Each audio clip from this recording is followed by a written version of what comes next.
This is an AMI This Week shortcut.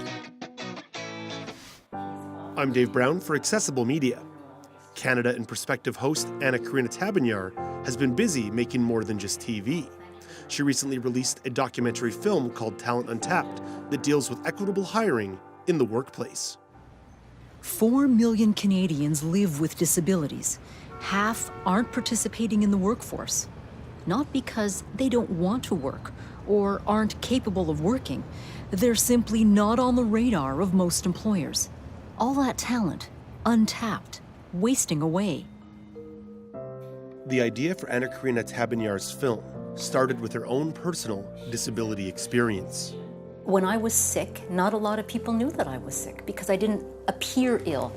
I certainly had a lot of limitations. Vision was one of them.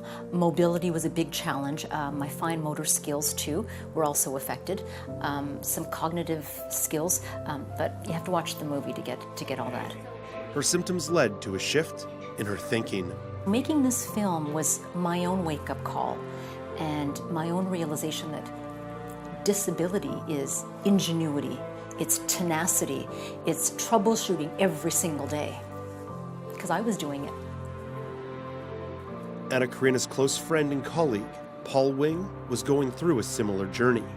His diagnosis with a neurological disorder caused him to leave his job in television. He joined Anna-Karina in this filmmaking adventure on both sides of the camera. Being involved in the project in a technical kind of sense gave me confidence. You know, it was good to be able to apply, you know, my knowledge of the medium, but I still had it. In the film, Anna-Karina expands on Paul's confidence and how that helped her. From Paul, I learned that disability doesn't diminish talent.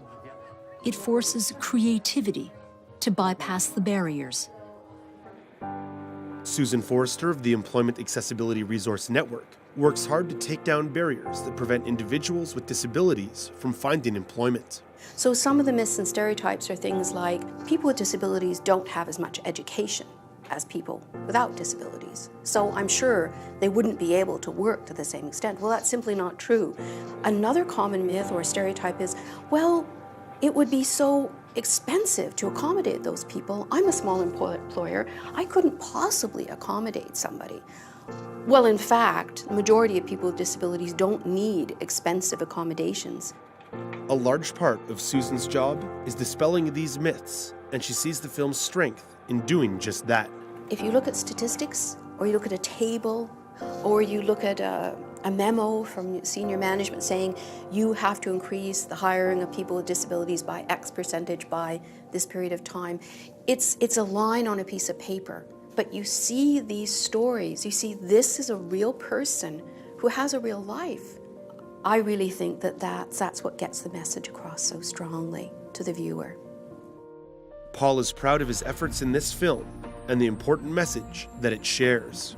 People with disabilities have a lot of talent that's been hidden away for years, and this film is helping to shine a light on it.